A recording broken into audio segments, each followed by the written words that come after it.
Kasama ko po ngayon yung pinsan ni Ate Guy at naging tagapagluto din po ni Ate Guy. Ayan.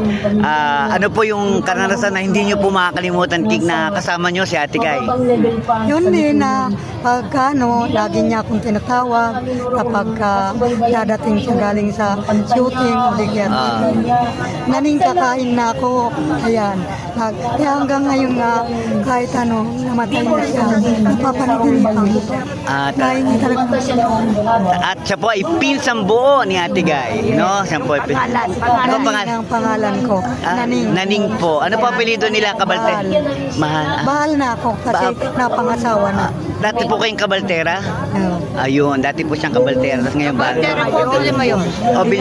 Villamayor. So, dati po siyang Villamayor na naging bahal na. Yan. Nami-miss niyo po ba si Ate Guy? Oo, siyempre. Ano pa ang yung huli niyong pag-uusap? Ano natatandaan niyo nung naghuling-huling nakausap niyo Ayun, siya? pinuntahan niya ako dito noong 2015. 2015. Alagaan mo naman ako kasi may sakit ako. Tapos nung magaling na siya, umuwi na ako dito. Hindi mo na baka ako mahal. Kaya lang, may pamilya na ako. Sabi, mayroon ka na.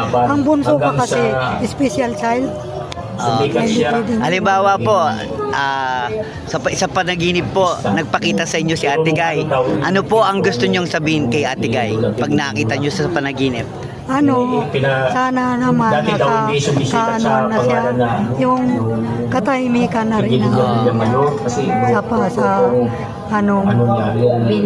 pangalawang buhay. Ayan. Maraming salamat po maraming salamat po. Baka mayroon pa kayong gusto sabihin? Wala na.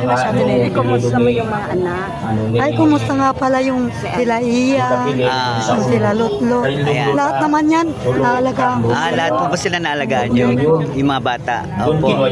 Ayan. So, naalagaan din dyan po ang mga anak ni Ate Guy ng mga bata sila. Ayan. Si Nanay Naning po ang pangalan niya. Ayan. Maraming salamat po, Nanay Naning. Villamayor. Bye-bye.